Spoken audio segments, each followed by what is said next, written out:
What up, YouTube? T-Moose here. Since today is the birthday of famed writer and director Orson Welles, I decided to go ahead and do my top 10 favorite Orson Welles movies. He was one of the most iconic filmmakers there is. I mean, he's directed some really cool stuff. He's been in a lot of his films. I mean, he's been in the business at a very young age, like in his early 20s, I believe. So with that being said, here's my 10 favorite Orson Welles films. Alright, number 10, I'm going to go with The Immortal Story. Now, it is based on a short story by Isaac Dennison, and in it, it centers on Mr. Clay, played by Orson Welles, who's this wealthy merchant who becomes obsessed with bringing to life the story of a aging man who also pays a sailor to impregnate his wife. And so he ends up sending his only friend, played by Roger Coggio, to find two people willing to participate, and he ends up recruiting this destitute young man played by Norman Ashley and the daughter played by Janine Moreau of Clay's business partner. And so like it's about 60 minutes long, but it's actually pretty decent. Orson Welles, like besides the director, he was always a pretty good actor as Hichu. I mean, I never really read the book or anything, but it was a pretty decent flick. I mean, it was originally produced for French television and then later released in theaters, and it had a pretty cool cast. Janine Moreau was great. Orson Welles decent. So yeah, a pretty decent drama for like for the master storyteller and all. So anyway, coming in at number 9, I'm gonna go with The Stranger. Now, The Stranger was a pretty decent flick. You got Edward G. Robertson, who plays an investigator who from the War Crimes, from the War Crimes Commission, who ends up hunting for a Nazi, played by Wells, living in Connecticut, and he ends up skillfully hidden any trace of himself, and so except for a obsession with clocks. And you got Loretta Young, who co-stars as the Nazis' unsuspecting bride to be. And it's a very interesting Nazi-based flick. You also got Richard Long, Billy House was in this. Its black and white visuals was pretty decent. Not to mention, it is also based on a story by Decla Dunning and Victor Trivas. Really decent flick. If you guys haven't seen The Stranger yet, go check that one out. Alright. Number 8, I'm going to go with The Magnificent Emersons. Now, this is based on a book by Booth Turkerton, and it stars the likes of Joseph Conan, Dolores Costello, and Baxter.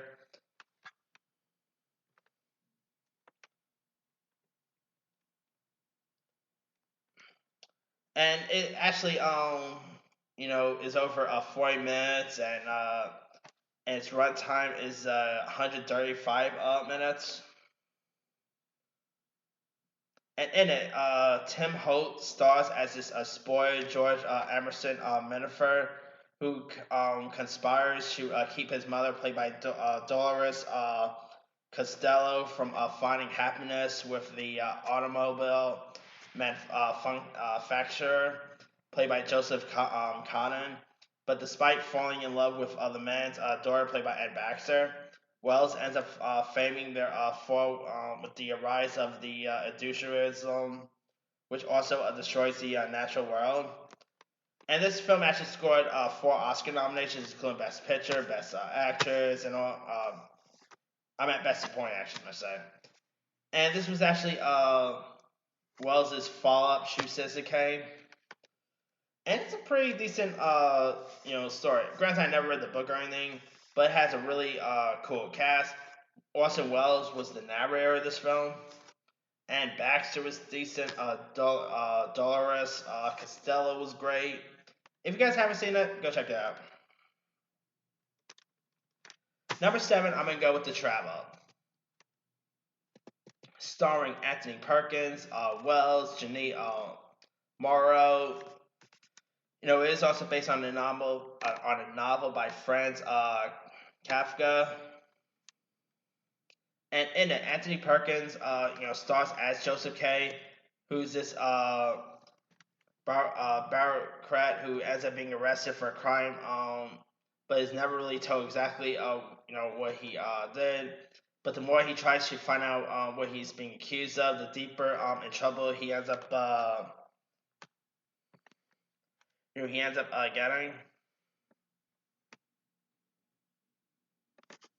And the film also is a very nightmarish vision, and it's a vision filled with, great art direction, great camera angle. Not to mention, Romy Schneider was also in this, who portrays like who also portrays like his mistress. Orson Welles even appears as the advocate. It has a really cool cast. I mean, Anthony Perkins. Of course, when you think of Perkins, you think of Norman Bates, but he could do more than just playing serial killer like Norman Bates. Anthony Perkins was terrific in this one. So if you guys never seen The Trial, give that one a shot. All right. Coming in at number 6, I'm going to go with Chimes at Midnight, which is based on a play by William Shakespeare, starring the likes of Orson Welles, Keith Baxter, Margaret Rutherford, again, Janae Morari.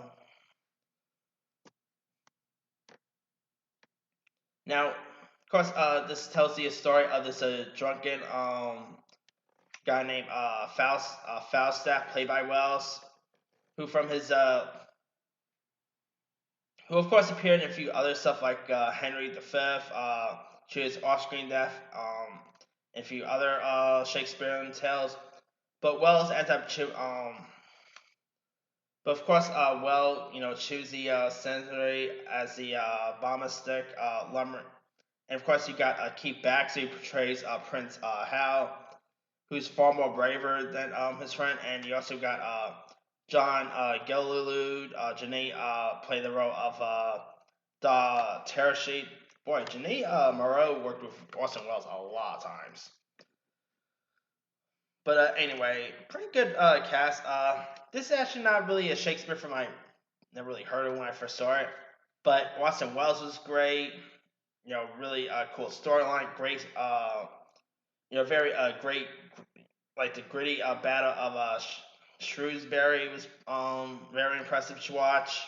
The film has a very tiny budget when it got released, but it's a pretty good one. If you guys haven't seen Chimes at Midnight, that's another good Orson Welles movie worth checking out. Alright. Coming in at number 5, I'm going to go with another film based on a Shakespeare tale, and that is Macbeth. Boy, Orson Welles was like Kenneth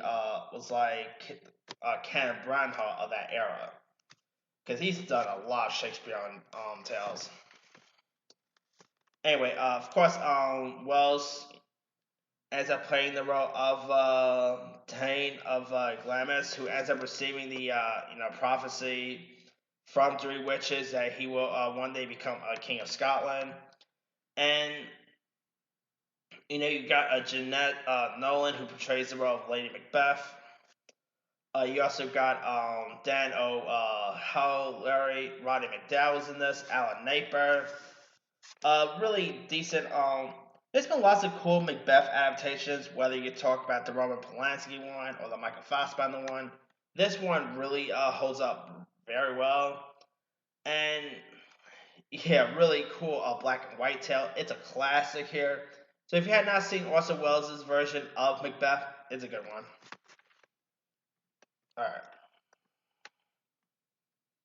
Alright. Coming in at number 4, I'm going to go with The Lady of Shanghai.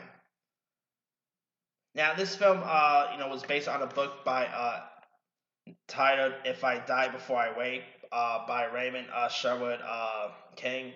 Stars the likes of Rhea Hayworth, Everett Stallone, Orson Welles also starred and narrated this film.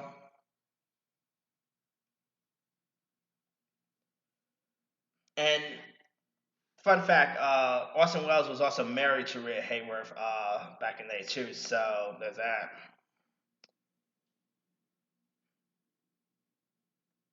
But anyway, Lady of Shanghai was pretty decent flick.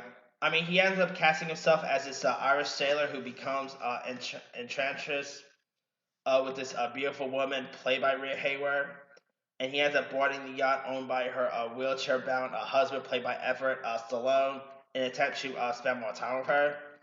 And Haysworth and Wells both really had good chemistry for one another.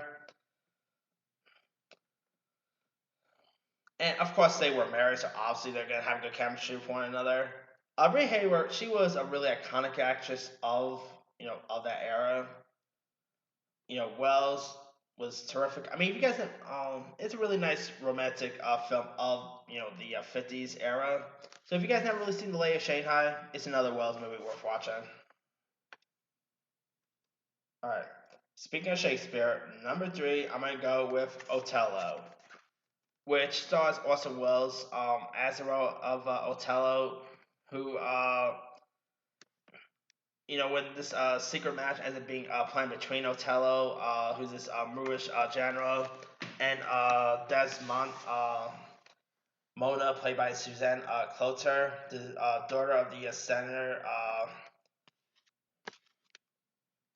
of this senator, played by Hilton Edwards, and her old suitor, Rodriguez, played by Robert Coate, takes it very hard. He ends up aligning himself with Agaro, played by Micah McLomier, who ends up who also has his own grudge against Othello. So there's like an interesting love triangle in this film. It's once again another Wells movie that that's based on a Shakespeare play, and it's a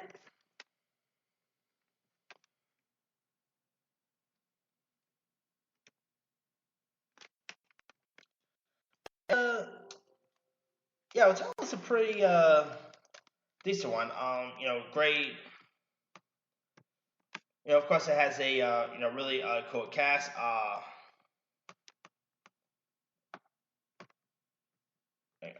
What's that? Okay.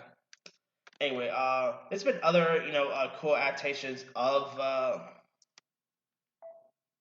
Sorry about that. Anyway, there's been other cool adaptations of Othello. Of course, Lawrence Fishburne played the role. Then there's a few other cool adaptations. I mean, Orson Welles does pretty well when it comes to Shakespeare tales, and Othello is probably the best Shakespeare tale he's ever really done, to be honest.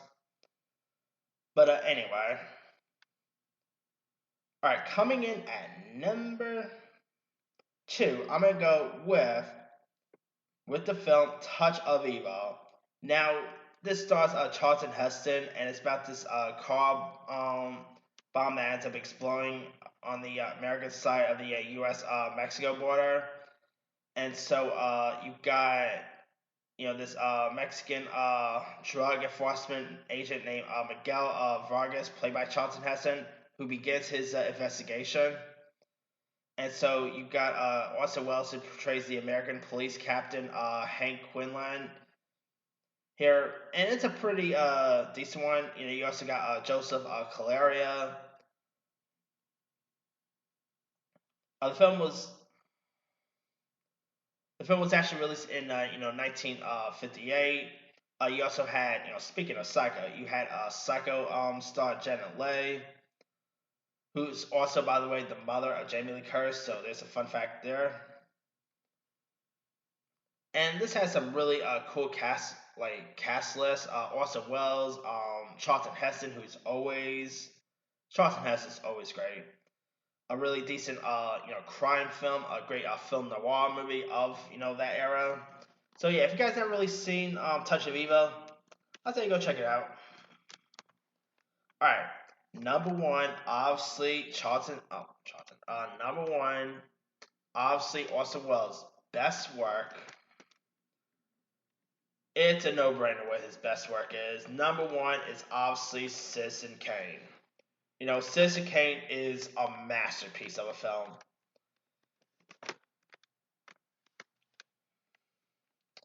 Of course, based on the screenplay by Herman J. Mankiewicz.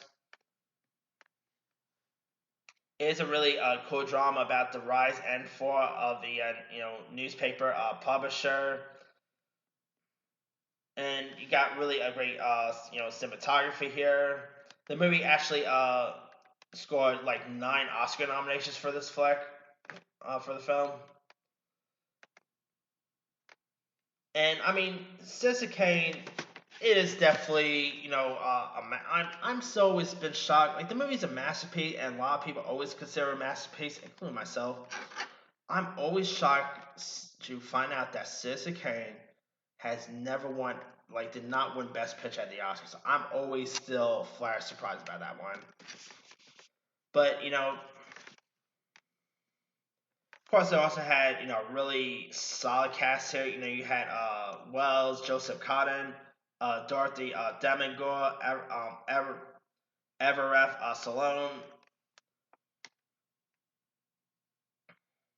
I mean, really decent, really classic film. And not to mention, later this year on Netflix, there's actually a movie about the making of Citizen Kane titled, I think it's titled Mank, with Gary Oldman as the film screenwriter. And there's like a very young actor playing the role of Orson Welles. Who, by the way, Orson Welles was actually 25 when he did this film. This was really the movie that really put Orson Welles on the map for lots of people. I mean, it's just one of the most iconic films of the 50s. Wait, was it 50s or 40s? Let me double check. Yeah, it was like in the 40s. I always keep forgetting the actual year it got released. But yeah, if you guys never really seen Citizen Kane by now, it's just it's one of the most iconic movies of of that era of filmmaking, and definitely the best film Orson Welles has ever made. Anyway, that's pretty much it. Let me do it now. 10. The Immortal Story. 9. The Stranger. 8. The Magnificent Emersons. 7. The Trial. 6. Chimes at Midnight. 5. Macbeth. 4. The Lady of Shanghai. 3. Othello. 2. Touch of Evil. And 1. Citizen Kane. Now he's done some other work as well. Let me pull up his credit list.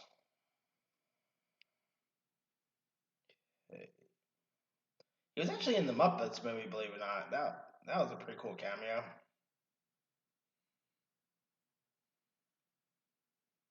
Let's see. He also literally got a new Netflix movie that premiered in 2018 called The Other Side of the Wind, which I still never really seen yet, but I should check that one out. Let's see.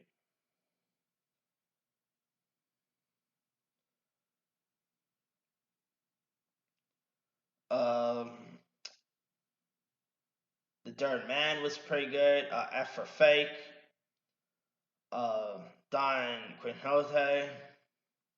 Mr. Arkaden. Jane Eyre, he did. Granted, I never really seen all of his films, but he was really an iconic filmmaker. Anyway, let me leave it to you guys. What are some of your favorite Orson Welles movies? Drop a comment below. Don't forget to like, subscribe, hit that bell for more notifications. This is T Movie signing off.